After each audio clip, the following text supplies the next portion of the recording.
ذرا تصور کرو کہ ایک موٹر سائیکل پہ وہ لڑکا کیسے بیٹھ جاتا ہے. صاحب بڑی اچھی گاڑی ہے ماشاءاللہ, کہاں سے ملی, کتنے میں خریدی؟ جہیز میں ملی, جہیز میں ملی. ارے اس کو کہنا چاہیے بھیک میں ملی, کہتا جہیز میں ملی. اس کو کہنا چاہیے میرے سسر نے مجھے انٹرنیشنل بھکاری سمجھ کے دی, وہ کہتا گفٹ میں دی. نام بدل گئے. دیکھ لیجئے آپ, جو چیز بھیک میں ملی اس کو کہہ رہا جہیز میں ملی, اس کو کہہ رہا جہیز میں ملی. جس کو کہنا چاہیے میرے سسر نے مجھے انٹرنیشنل بھکاری سمجھ کے دیا, بھیک میں دی, اس کو گفٹ کہہ رہا, گفٹ. ارے نام بدل دینے سے حیثیت نہیں بدل دی جاتی ہے. شراب کا نام دوا رکھ دو تو شراب شرابی رہے گی, دوا نہیں ہو جائے گی.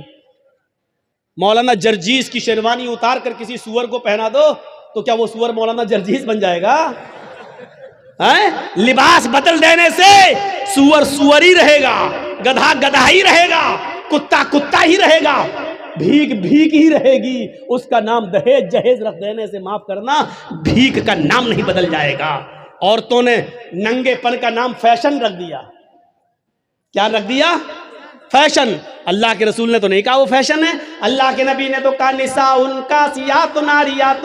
ایک ایسا زمانہ آ جائے گا کہ تم عورتوں کو دیکھو گی کہ وہ کپڑے پہنے ہوں گی لیکن ننگی ہوں گی. اللہ کے نبی نے تو یہ کہا تھا کہ وہ کپڑے پہنے ہوں گی لیکن ننگی ہوں گی. کپڑا پہننے کے باوجود بھی کوئی ننگی ہوتا ہے؟ نہیں. لیکن نبی نے کہا کپڑے تو پہنیں گی لیکن ننگی ہوں گی. کپڑا پہنیں گی لیکن ہاتھ دکھیں گے, کپڑا پہنیں گی لیکن پیٹ دکھے گا, کپڑا پہنیں گی ان کے جسم کا اتارو چڑھاؤ دکھے گا. یعنی وہ ایسے تنگ کپڑے پہنیں گی کہ جس سے اگر کوئی ٹیلر کوئی درجی ان کو دیکھ لے تو ناپ لینے کی ضرورت نہ پڑے.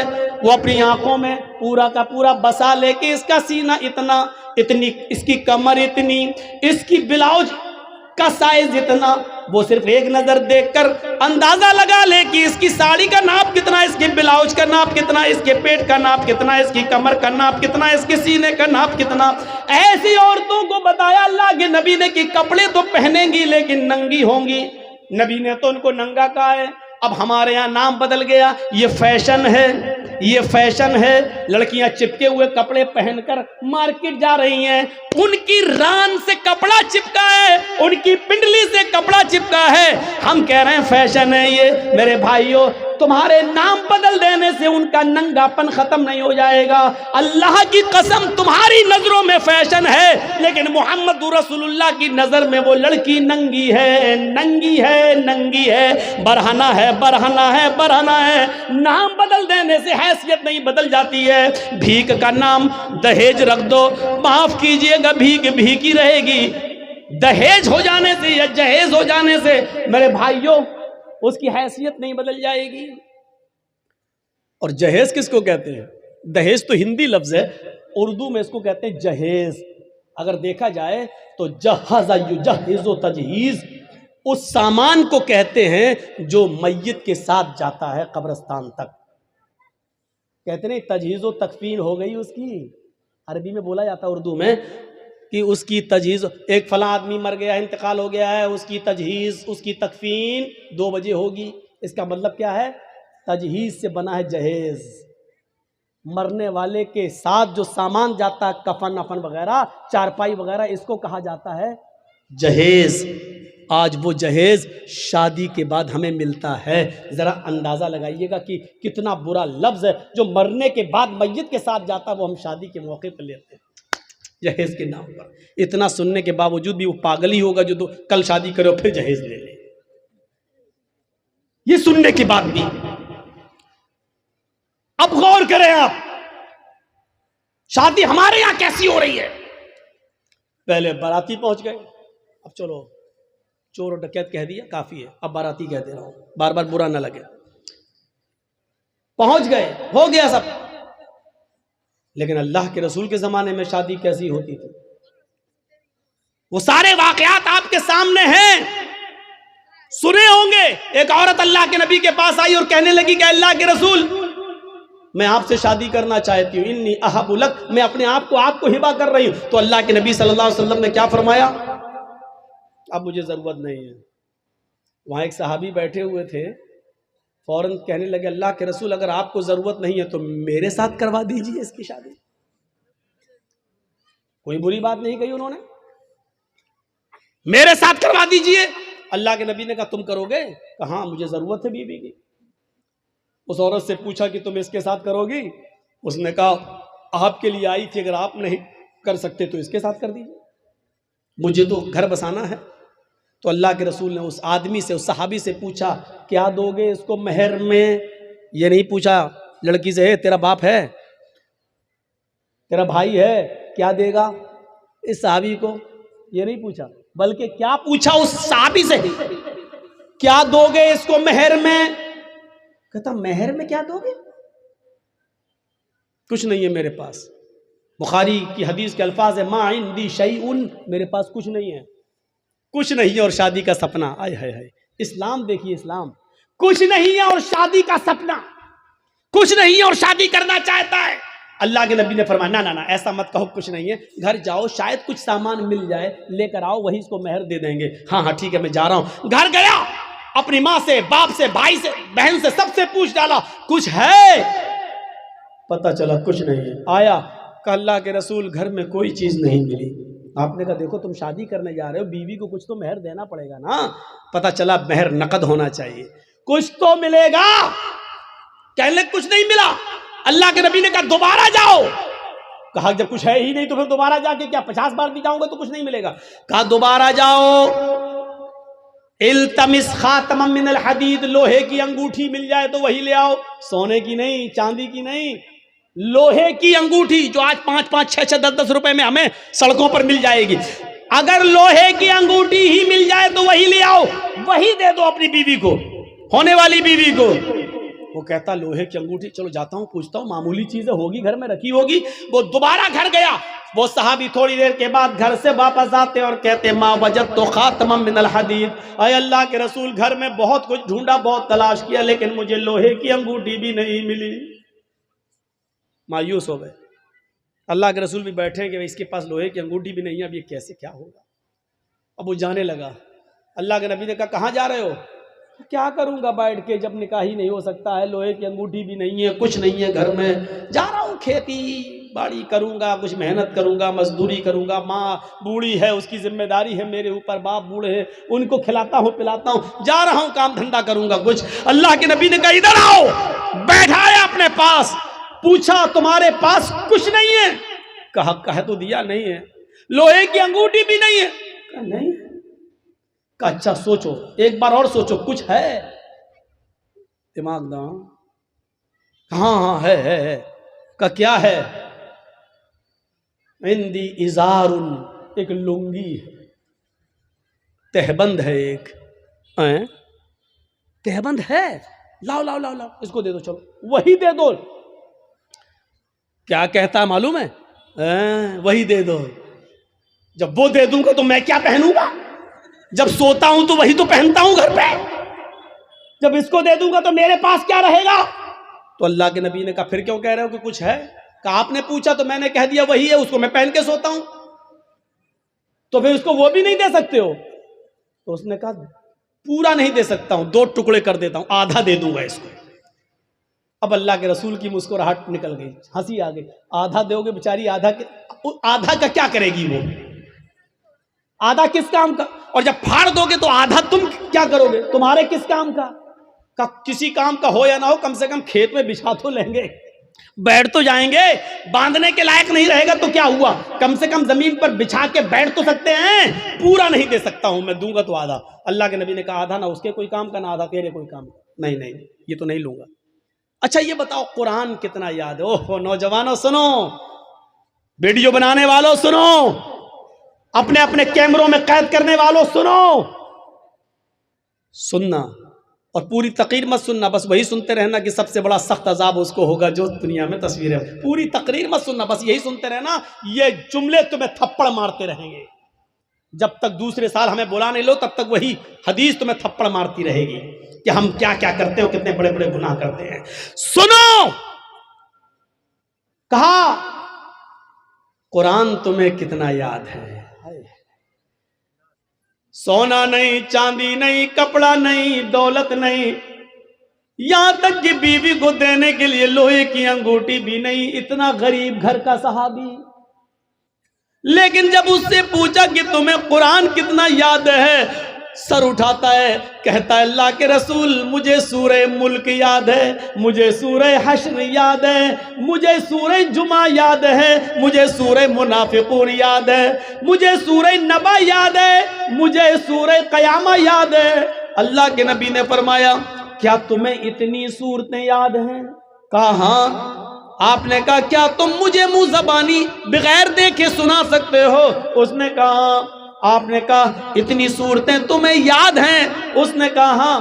کہا پھر یہ کیوں کہتے ہو کہ میرے پاس کچھ نہیں ہے؟ تمہیں اتنی صورتیں یاد ہیں، کیا تم ان صورتوں کو اپنی بیوی کو یاد کرا دو گے، اس عورت کو یاد کرا دو گے جس کے ساتھ میں تمہارا نکاح کرنا چاہتا ہوں؟ اس نے کہا ہاں میں کرا دوں گا. اس عورت سے پوچھا اگر تیرے شوہر کے تیرے نکاح کے مہر میں اگر قرآن کی ان صورتوں کو میں مہر بنا دوں اور انہی صورتوں کو تو اپنا مہر مان لے تو کیا تو اس سے نکاح قبول کر لے گی؟ کیا ان قرآن کی صورتوں کو اپنا مہر مان لے گی؟ کہنے لگی روتے ہوئے اے اللہ کے نبی، جس عورت کی شادی میں، جس عورت کے نکاح میں قرآن کی صورتیں مہر بن جائیں، اس سے زیادہ بابرکت نکاح کس کا ہو سکتا ہے؟ اس سے زیادہ پاکیزہ نکاح کس کا ہو سکتا ہے؟ پھر اللہ کے نبی نے ان صورتوں کو ہی مہر بنا دیا اور اس کے بعد نکاح پڑھا دیا. اس عورت کا نہ کوئی باپ تھا، نہ چچا تھا، نہ بھائی تھا، اس لیے خود اللہ کے رسول قاضی کی حیثیت سے اس کے ولی بن گئے، سرپرست بن گئے، اور آپ نے اس کا نکاح کر کے اسی دن بھیج دیا. نہ بارات کا پتہ تھا، نہ ابڑنے کا پتہ تھا، نہ ہلدی کا پتہ تھا، نہ مہندی کا پتہ تھا، نہ لڑکیاں لڑکے کو دیکھنے آئیں، نہ لڑکی والے دیکھنے آئے. وہیں پر نکاح ہوا اور سب کچھ ہو گیا سارا.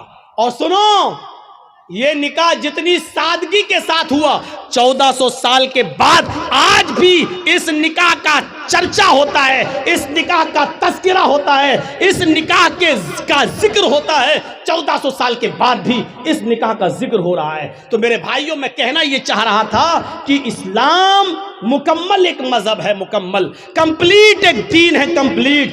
اسلام کے علاوہ کوئی دین کمپلیٹ نہیں ہے. اسلام کی خصوصیت ایک اور ہے. کیا ہے؟ یہ دین معتدل ہے. معتدل کس کو کہتے ہیں؟ آئیے ذرا سن لیجئے. دین معتدل، اعتدال، جس کے اندر میاں نہ روی ہو، جس کے اندر نہ بہت زیادتی ہو نہ بہت کمی ہو. اعتدال یہ صرف اسلام کی خصوصیت ہے. کیا ہوا؟ کچھ ہوا ہے؟ بارش ہو رہا ہے تو تھوڑا دیر بیٹھیے، جب تیز ہوگی تو سب سے پہلے تو ہم ہی بھاگیں گے. جب تک ہم بیٹھے تب تک آپ بیٹھے رہیے. سنیے، اچھا پنڈال ہے، بارڈر پروف پنڈال ہے، آپ لوگ ڈریے نہیں. صحابہ کرام نے اسلام کے لیے اپنی جانیں لٹا دیں. آپ تھوڑی سی بارش برداشت نہیں کر سکتے ہیں؟ بیٹھیے، آج آپ کے ایمان کا امتحان لینا ہے. آج آپ کے ایمان کا امتحان لینا ہے. جو یوگی اور مودی کا پرستار ہے وہ جائے، جو محمد رسول اللہ کا پرستار ہے وہ بیٹھے، جو ایمان جس کے دل میں ہے وہ بیٹھے، جس کو ان سیاسی لیڈروں سے محبت ہے وہ جائے، جس کو ایمان سے پیار نہ ہو وہ جائے، جس کو محمد رسول اللہ کی شریعت سے پیار ہے وہ یہاں بیٹھے، وہ یہاں سنے. میرے بھائیو، اسلام ایسے ہی نہیں ملا ہے، ایسے ہی نہیں ملا ہے. صحابہ کی قربانیوں کے بعد، ان کی گردنیں کٹنے کے بعد، ان کی شہادتوں کے بعد یہ اسلام ہم تک آیا ہے. سمیہ رضی اللہ تعالیٰ عنہ نے اپنی شرمگاہ میں نیزہ داخل کروایا تھا، لیکن اللہ اللہ کہتی رہی تھی. اس کے دونوں پیر باندھ دیے گئے تھے، چیر دی گئی جسم سے 2 ٹکڑے کر دیے گئے، لیکن اسلام کو نہیں چھوڑا. آؤ، تم سمیہ جیسی صحابیات کے ایمان پہ بھروسہ کرتے ہو تو بیٹھو. ان کی طرح ایمان اگر تمہارے دلوں میں موجود ہے تو بیٹھو، اور دیکھتا ہوں کہ کون ہے جو بارش کے چند قطروں سے ڈر کے بھاگتا ہے، اور کون ہے جو اپنے ایمان کی مضبوطی کا ثبوت پیش کرتا ہے. میرے پیارے ساتھیوں، آپ کو بیٹھنا ہوگا، اور جس کو جانا ہو جائے، جس کے جیب میں نوٹوں کی گڈی ہو اور بارش کے قطروں سے اس کے بھیگ جانے کا ڈر ہو، وہ جائے یہاں سے۔ مولوی جرجیز کو ایسے جوانوں کی ضرورت نہیں ہے، ایسے جوانوں کی ضرورت نہیں ہے۔ جرجیز کا راہ بڑا مشکل ہے، جرجیز کا راستہ بڑا کٹھن ہے۔ ہمارے راستے پر وہ چلے جو کانٹوں پہ چلنا جانتا ہو، ہمارے راستوں پہ وہ چلے جو آگ کے انگاروں پر جس کو ڈر ہو کہ ہمارے پیروں میں پھلک پڑ جائیں گے وہ جائے، اور جس کو امید ہے کہ ہم آگ کے انگاروں پہ چل جائیں گے قرآن و حدیث کی آواز سن کر، جس کو ایمان کے لیے آگ کے انگاروں پہ چلنا گوارا ہو وہ یہاں بیٹھے۔ اب دیکھتا ہوں کہ کس کے ایمان میں کتنی طاقت ہے اور کس کا ایمان کتنا کمزور ہے۔ میں نے دونوں چیزیں بتا دی ہیں آپ کے سامنے۔ اسلام ایک دین معتدل ہے، میاں نہ روی، برابری، اس کے اندر نہ زیادتی ہے نہ کمی ہے۔ سنیے، اسلام کی پہلی بنیاد 5 چیزوں پر جو رکھی گئی ہے، اس کی پہلی بنیاد کیا ہے؟ کلمہ طیبہ، لا الہ الا اللہ محمد الرسول اللہ۔ یہ کلمہ پڑھنا ضروری ہے، لیکن کسی کو زبردستی پڑھوا کر اس کو مسلمان کرنا اسلام کے اندر حرام ہے۔ اس کے بعد اسلام کی دوسری بنیاد آتی ہے نماز۔ نماز فرض ہے، بہت ضروری ہے، لیکن اپنا کام دھندا چھوڑ کے 24 گھنٹے سجدوں پہ سجدے ٹھونکے رہنا، یہ اسلام نے اس کو جائز قرار نہیں دیا ہے۔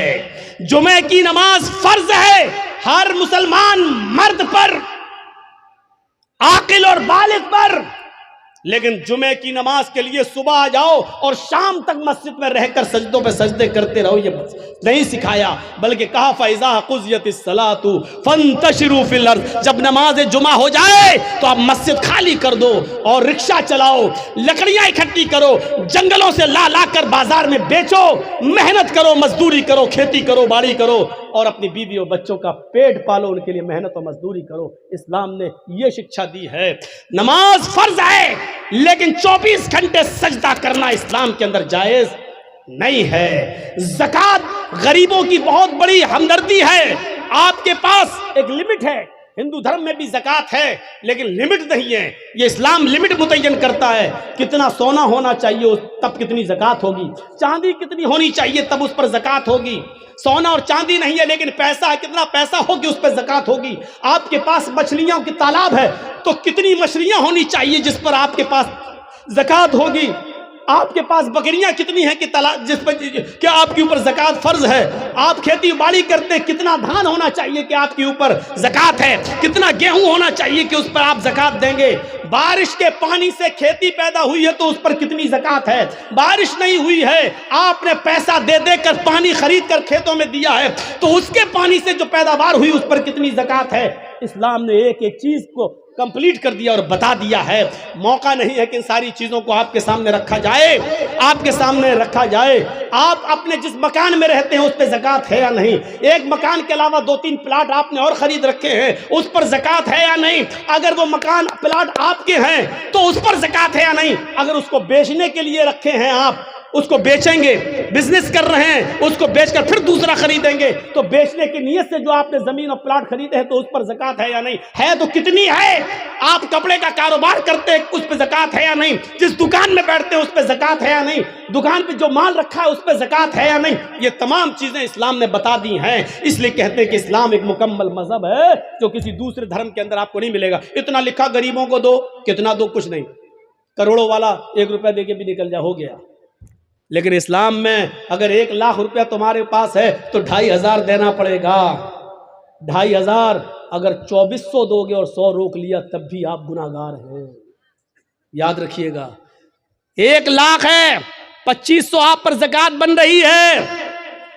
اگر آپ نے 2499 روپے دے دیے اور 1 روپیہ روک لیا تو آپ گناہگار ہیں۔